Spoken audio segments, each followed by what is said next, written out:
Takže čau, od mikrofonu vás zdraví OMG Vrovnik a společně se mnou je tady můj kolega Adaber Šax.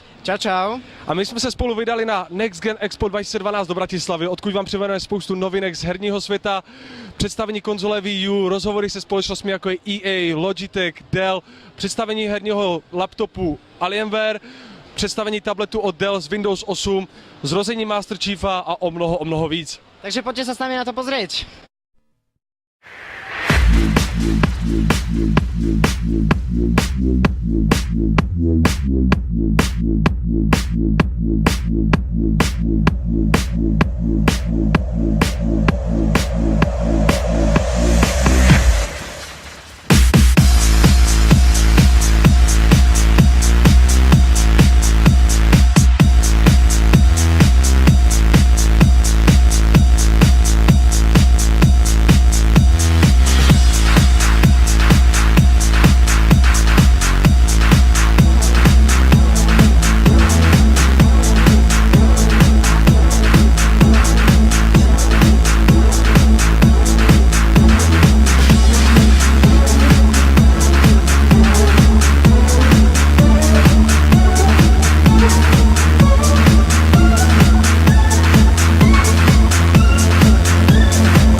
Takže máme tu zástupcu celého tohto Next Gen Expo 2012 zo sektor.sk, je to Vlado, ja ťa zdravím. Ahoj. Tak mám pár otázok na teba a hlavne prvá je, že ideme nejako upútať tých, ktorí tu nie sú a uvažujú nad tým, či by mohli prísť. Tak čo tu bude dneska, to je sobotu 24. a čo tu bude zajtra, to je nedela 25.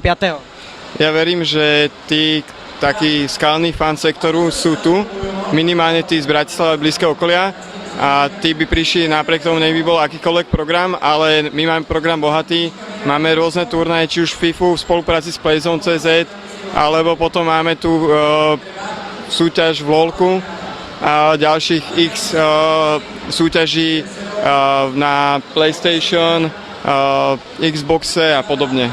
Áno, som práve pozeral, že vo veľkom sa tu hraje Dance Central po celom tomto areáli, že sú tu samé turnaje aj v tomto, je tu samý Kinect, Xbox 360, takisto sme tu videli aj Halo 4, ako môžeme vidieť aj veľké plagáty. Na čo sa môžeme tešiť zajtra? V podstate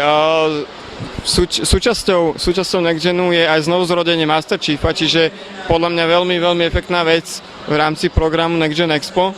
Ale taktiež nás teší exkluzívna premiéra Nintendo Wii U a aj ten rozsah, akým prišli, s akým stánkom prišli na našu akciu.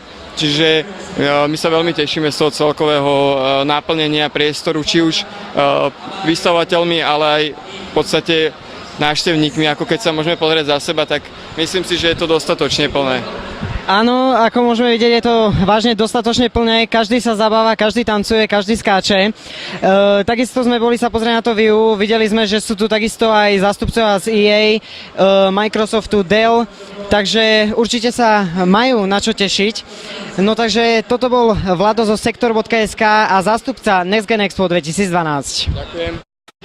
Takže je tu s nami Juraj Redeky, no a on nám bude predstavovať hernú techniku pre vaše počítače, ako sú slúchatka, myši a takisto aj umývateľná klávesnica, takže ja vás zdravím. Ahoj, zdravím všetkých čitateľov. No a čo by ste nám predstavili, čo vlastne tu na Next Gene vy predstavujete? No my máme toho strašne veľa, ako Next Gen je herná akcia, tak asi najpravdepodobnejšie teda by sme mali začať niečím z tých herných periférií. Logitech má za sebou veľmi bohatú históriu, máme jeden z najkvalitnejších volantov, ktorý je na trhu. Volá sa G27, je to inak volant, ktorý môžete vidieť tam vzadu potom na tých playseatoch. Ten volant vlastne funguje na PCčko alebo na PlayStationy a vlastne bežne, kde sa prezentujú PlayStationy s tými závodnými hrami, tak väčšinou tam býva ten letecký, teda ten herný volant prezentovaný spolu s PlayStation konzolami. Tuto máme takú špecialitku, sú to v podstate špeciálne herné myši. Máme ju v čiernej farbe a v bielej farbe. Toto je vlastne myš, ktorá bola dizajnovaná pre MMO hry špeciálne a táto myš je zaujímavá tým, že má 20 tlačidiel. Je to proste herná myš, ktorá je 20 tlačítková. Tlačítka sú podsvietené, sú dizajnované tak, aby proste palec ich našmatral veľmi jednoduchým spôsobom, dobre členené. Taká celkom špecialitka ako pikoška pre tých, ktorí naozaj využívajú tento typ hier a hrávajú ho, tak je to proste úplne ideálna vec. Vlastne je to jedna myška v dvoch farbách, áno? Áno, je to jedna myška v dvoch farbách a tie tlačítka, ktoré má tá myška, tak sa dajú vlastne zapnúť podsvietenie, ktoré môže svietiť v rôznych kombináciách, dá sa tam dosiahnuť nejakých 16 miliónov farieb, čiže dajú sa nastaviť rôzne profily a tým profilom napríklad priradiť určité farby, takže keď hráš nejakú hru a chceš mať nejaký profil na nej, tak vieš, že keď to svieti na červeno, je to iné, ako keď to svieti na oranžovo, alebo na zeleno, alebo na modro. Ďalej, toto si necháme nakoniec, takú špecialitku. No a teraz si pozrieme tie slúchatka, tieto ostatné veci, čo tu máme pre počítače. Tak toto je momentálne náš najlepší headset, volá sa Logitech G930.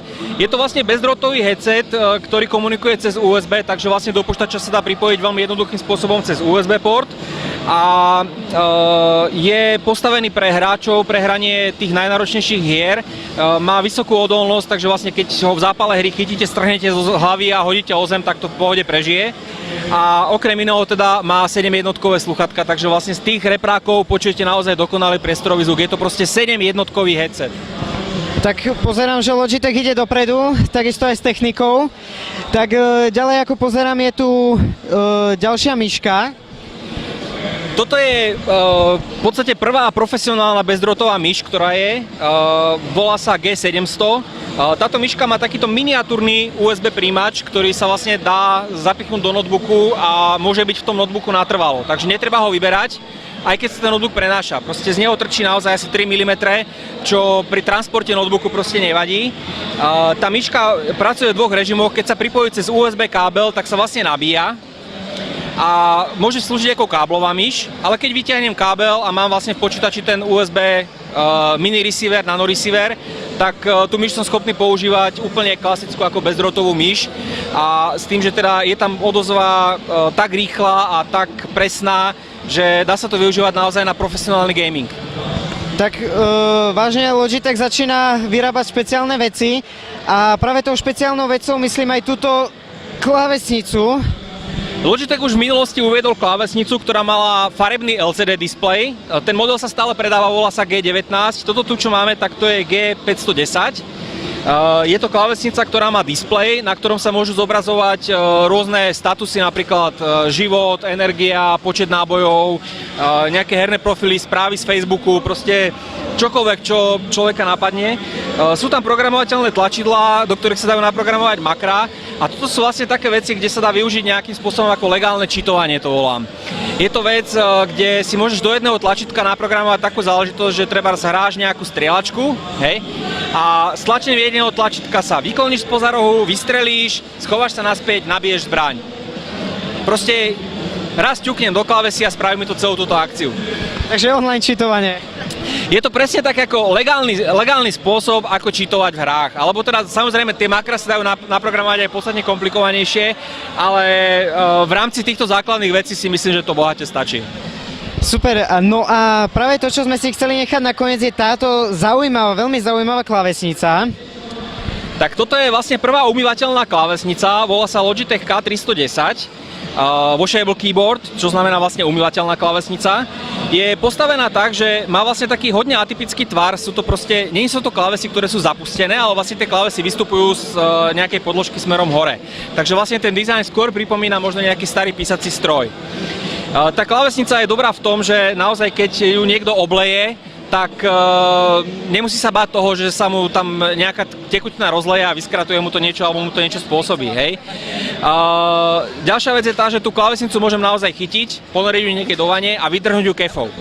Ona má tuto zozadu takú kefku, ktorou sa dá proste priebežne utierať takto prach z nej, a dá sa pomedzi tých kláves vymetať. Ale samozrejme, tá klávesnica toho zvláda ďaleko viac, má tam špeciálne otvory, ktorými tá poda potom môže vytiecť, keby tam náhodou nejaká sa dostala. Má krytku na USB konektore, takže vlastne naozaj, pokiaľ ju niekto nepichne niekde do umývačky, tak myslím si, že tá klávesnica prežije všetko. Takže vodotesná, no? Je vlastne vodeodolná, je prispôsobená tomu a navyše aj ten popis tých kláves má špeciálny UV poťah a je vlastne špeciálnou technológiou spravený, aby tam tie popisky vydržali. Takže aj naozaj, keď zoberiem nejakú strašne tvrdú kefu a začnem to drhnúť, tak tie popisky tam zostanú dosť dlhý čas. No ja som sa chcel ešte opýtať. Myslím si, že keby nám spadla, tak sa samozrejme nerozbije, takže ako to vlastne netreba. Ja som sa chcel ešte opýtať, lebo práve pozerám, že ona je vyrábaná priamo na Windows počítače a je také niečo vyrábané aj pre MacBooky? Každá Windows klávesnica sa dá využiť aj na MacBookoch, tam je to vlastne veľmi jednoduchým trikom riešené, ale nie je problém, proste klávesa Windows potom funguje ako command key, takže vlastne dá sa využiť aj na Macoch táto klávesnica. Tak to je super, no a ešte čo tu máme jednu vec a to je pre Apple iPad. Tak tých vecí trošku viac na ten iPad. Ako náhle prišli iPady, tak Logitech sa stal jedným z výrobcov, ktorí tomuto zariadeniu teda venovali pomerne veľa. Máme k dispozícii rôzne doky, špeciálne pre iPady, pre iPhony a vlastne všetky tieto zariadenia. No a tuto máme vlastne také špecialitky, ktoré teda toto je napríklad vec, ktorá sa dá využiť nie len s iPadom, ale dá sa využiť prakticky s akýmkoľvek tabletom alebo s mobilným telefónom, ktorý má dotykovú obrazovku. Je to joystick. Je to joystick, ktorý prakticky každú dotykovú obrazovku premení na veľmi jednoduchým spôsobom, má to prísavky dve, ktorými sa to pripne a dá sa využívať ten dotykový displej na hranie hier. Takže my tu máme nejaké technologické demo, na ktorom sa to dá prezentovať. Tak to ešte trošku prisvetlíme displej, aby to bolo lepšie vidieť. Takže toto je vlastne páčka, ktorá nám funguje na základný pohyb v hre a potom vlastne máme dotykovú obrazovku, na ktorej môžeme využívať ako funkčné tlačítka.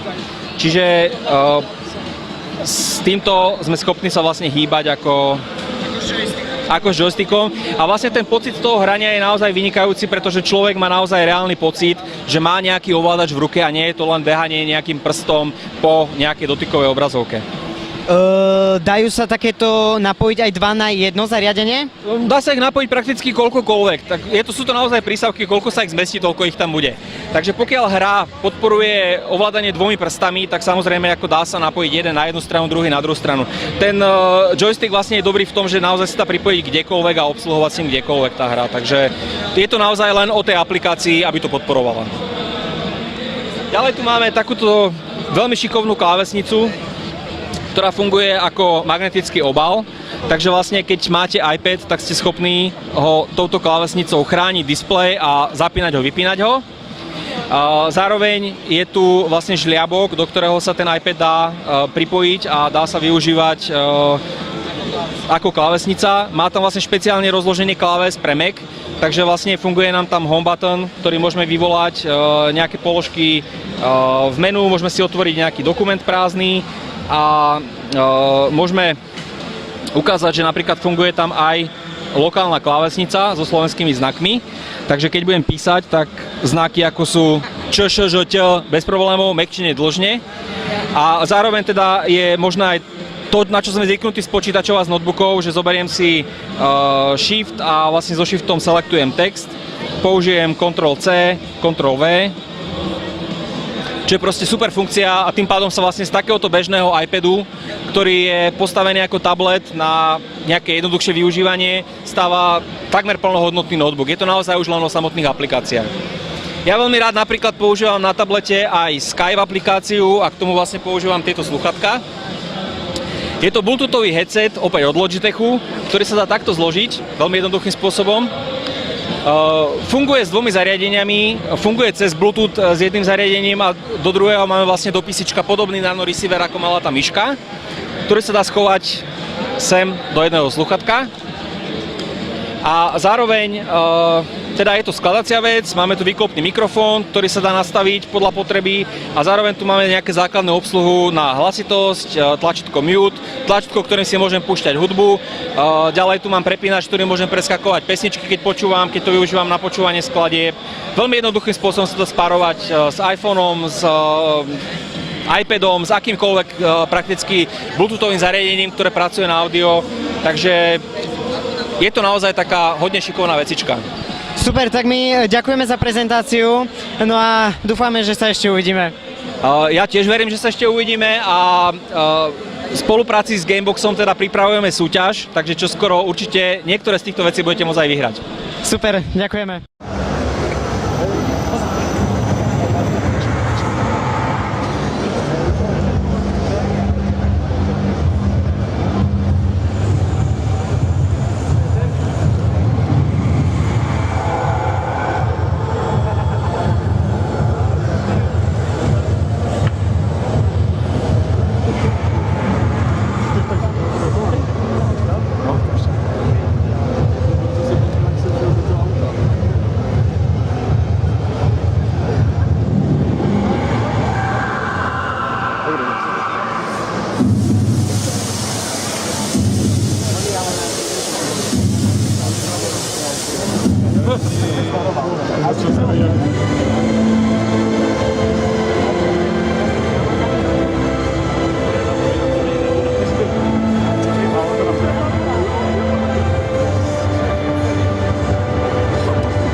Takže mám tu jedného z dvoch zodpovedných za Xbox na Slovensku. No a my chceme spýtať, že s čím prevratným ste prišli tento rok na Next Gen Expo? No, v tomto roku je toho samozrejme viac ako po iné roky, nakoľko sa nám podarilo znovu zrodiť legendu menom Master Chief. Takže za nami sa nachádza práve výzdoba s týmto našim hrdinom, ktorý je prvýkrát vlastne v histórii sme dokázali doniesť niekoho v maske, nejakú takú hernú ikonu, takže vlastne je tu taký krátky program, kedy je na pódiu znovu zrodenie Master Chiefa. Je to spojené s takým fotením, fotosession, takže má to celkom veľký úspech. Samozrejme, vzhľadom k tomu, že pred pár dňami sme launchovali Windows 8, sú s tým pridružené produkty typu Smart Glass, ktoré sú vlastne cross-platformové riešenia, zdieľania obsahu a rozširujú možnosti obyčajného PCčka na ďalšie device až po Xbox. Ľudia si to tu môžu vyskúšať. Jedna z takých vecí, ktorú ľudia vnímali, že už je vlastne troška po funuse, ale nie je to pravda, je prinesenie Xbox Live na Slovensku, čo vlastne otvára nové možnosti ľuďom, ktorí ešte predtým v živote nič podobné používali a sú takí nie veľmi zbehlí gamery, aby si skúsili takúto možnosť online nakupovania obsahu a multiplayeru. No a samozrejme sú to herné novinky už zavedených sérií, ako je Forza, v v tomto prípade Forza Horizon a Dance Central 3, ktoré naozaj podľa toho, čo tu vidíme, zdieľajú veľký úspech a žnú teda veľký úspech. Myslím si, že ľudia na tomto predvianočnom na tejto predvianočnej akcii, ktorá sa nesie v duchu Vianoce prišli o mesiac skôr, alebo nejak tak podobne, majú asi veľmi podobné pocity. Ako môžeme vidieť, tak polovicu celého Next Gen Expa tvorí len Halo 4, či už Forza alebo Dance Central, ktorý je veľmi, veľmi populárny, ako môžeme vidieť, skáče sa stále. Máte dobrý pocit z toho, že ste donesli niečo, čo ľudí baví?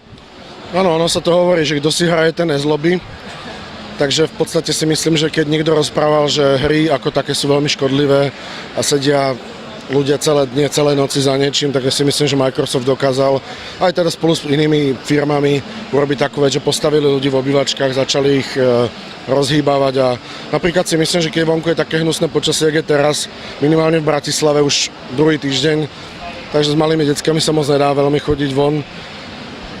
Kinect je celkom slušná alternatíva na to, aby aspoň nesedeli a nečučali len tak do obrazovky pasívne. Práve minule vyšla na internete jedna správa, že vraj známy Xbox magazín americký, že vraj vydal posledné svoje číslo aj so zopár vraj novinkami o novom Xboxe, kde má byť už vraj aj Kinect 2.0.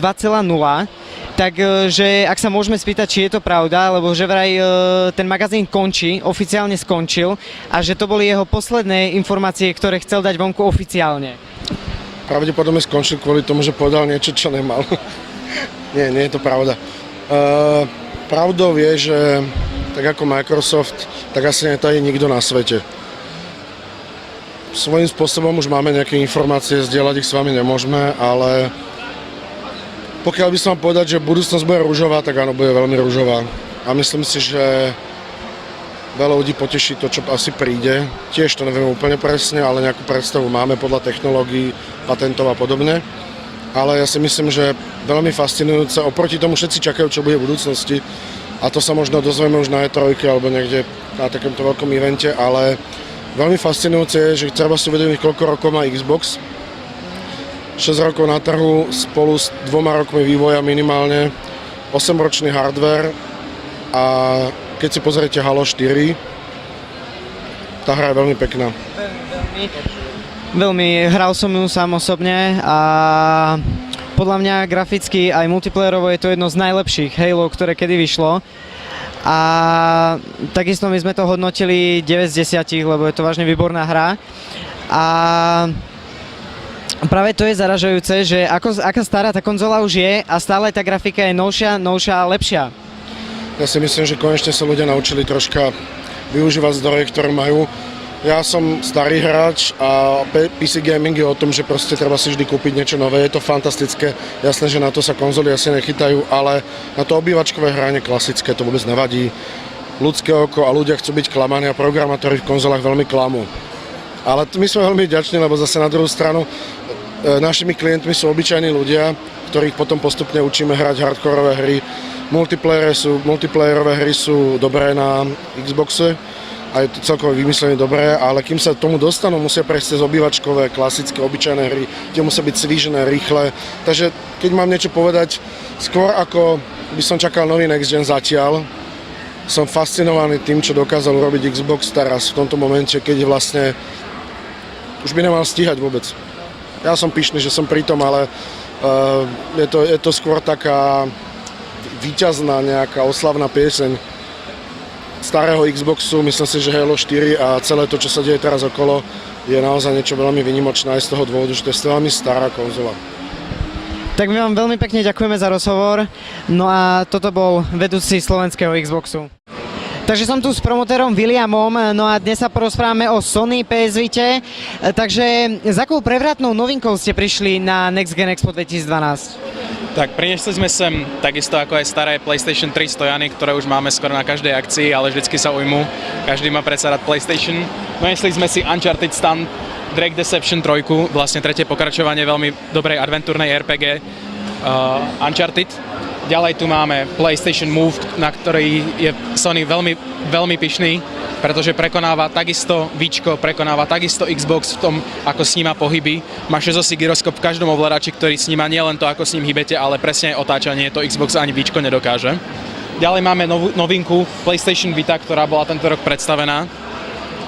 Má 2 dotykové displeje, má prednú zadnú kameru, má pripojiteľnosť veľmi dobrú a Wi-Fi, takisto má 3G modul, ak si teda dokúpite tú verziu. Dajú sa tam hrať veľmi pekne prepracované hry, dá sa prepojiť pekne s PlayStation 3, dokonca niektorí to zvládli už aj s PlayStation 2. Ako ovládač takisto sa dajú hrať multiplayer hry cez to. A máme tu aj GTčko, Gran Turismo 5, celý stojan, na ktorom si veľmi ľudia radi hrajú. Hlavne tento rok sme sem priniesli Book of Spells, ktorý Sony vydal teraz najnovší. Je to niečo na spôsob Harryho Pottera, ale ľudia sa s tým veľmi zabavia, veľmi dobré ohlasy sú na to. Ľudia si to kupujú dosť často, čo sme pozerali recenzie, tak je na to veľmi veľký ohlas. Tak super, ďakujem, zodpovedali sme 3 otázky v jednej, takže ja vám ešte raz ďakujem. Za malo. Takže máme tu zástupcu pre EA, Dušana Šimonoviča, no a máme na ňo pár otázok. Takže prvá otázka je, že oznámte nám, kedy vychádza DLC pre Medal of Honor Fighter. Tak DLCčko pre Medal of Honor Fighter vyjde v decembri a volá sa Handpack, bolo už ohlásené. V Amerike má iný názov, čo je trošičku takoby komplikované kvôli nejakým právam, ale vyjde v decembri a je to niečo o Usamovi bin Ladenovi a jeho oslobodzovaní a tak ďalej. Áno, takže už keď sme pri tých DLCčkách, sa zároveň spýtam na DLCčko o Battlefield 3, ktoré je Aftermath, že kedy presne vychádza pre prémiových hráčov a kedy pre normálnych? No, tak Aftermath je 4. DLC a vlastne vychádza pre vlastne tradične má 4 dátumy vydania v podstate. Prvý sú PlayStation hráči prémia, kvôli exkluzivite Sony, to je vlastne budúci týždeň 27. 4.12. PC a Xbox Premium a 2 týždne po nich PC a Xbox Normal a medzi to sa ešte narve normálny PlayStation release. Ďakujem. A posledná otázka znie, že čo bude v najbližšej dobe EA vytvárať, alebo čo vlastne bude prezentovať v najbližšej dobe, ktoré hry budú vychádzať? Takže do Vianoc už toho moc není, ale respektíve žiaden akoby veľký release, akoby celá hra, keď neberiem DLCčka, ale po novom roku to zase trošku rozbehneme a február bude obsahovať rovno 3 tituly z takých tých ako povedzme hardkorových hier, keď nepočítam Sims, a to je SimCity, Dead Space a Crysis 3. SimCity to je návrat starej legendy v veľmi novom kabáte, Crysis 3 ten vidíte aj tu na Next Gen Expo, takže choďte si ho zahrať. A Dead Space 2 Dead Space 3, pardon, pokračovanie hororovej akcie, tiež veľmi obľúbená hra v Čechách a na Slovensku pomerne hodne. Takže budeme mať nabitý ďalší rok. No, pre nás je to je len kvartál, že? Keď som hovoril ďalší rok, tak to bude ešte oveľa viac, ale o tom až neskôr. Dobre, tak ja vám ďakujem za rozhovor. Ďakujem. Dobre, takže mám tu zástupca z Dellu a mám pár otázok. Prvá otázka znie, chcel by som sa opýtať, že s akou prevratnou novinkou Dell tento rok na Next Gen Expo prišiel? OK, tých prevratných noviniek je viacej, ale asi tá najväčšia, ktorú sme priniesli, je náš nový convertible tablet a notebook v jednom XPS 12. Máme tu aj našu kompletnú XPS radu, nový All-in-One 27 desina s touchscreenom, samozrejme Windows 8 zariadenia, všetko. Kompletnú XPS radu, to znamená XPS 13, 14, 15 a to sú asi naše najväčšie novinky, ktoré sme... Takže tento rok na Next Gen Expo by ste chceli s týmto aj zaujať, áno? Áno, to sú zariadenia, o ktorých sme presvedčení, že záujmu. Videl som, že na Alienware počítačoch prebiehajú práve nejaké hry. O aké hry sa jedná? OK, dneska nám beží na Alienwareoch League of Legends turnaj a beží nám FIFA 13. Zajtra máme celý deň Counter-Strike Go. Takže Counter-Strike Global Offensive celý deň zajtra, takže určite sa majú na čo tešiť. Takže ďakujem za odpoveď a za rozhovor. No a ešte sa určite uvidíme. Ďakujem.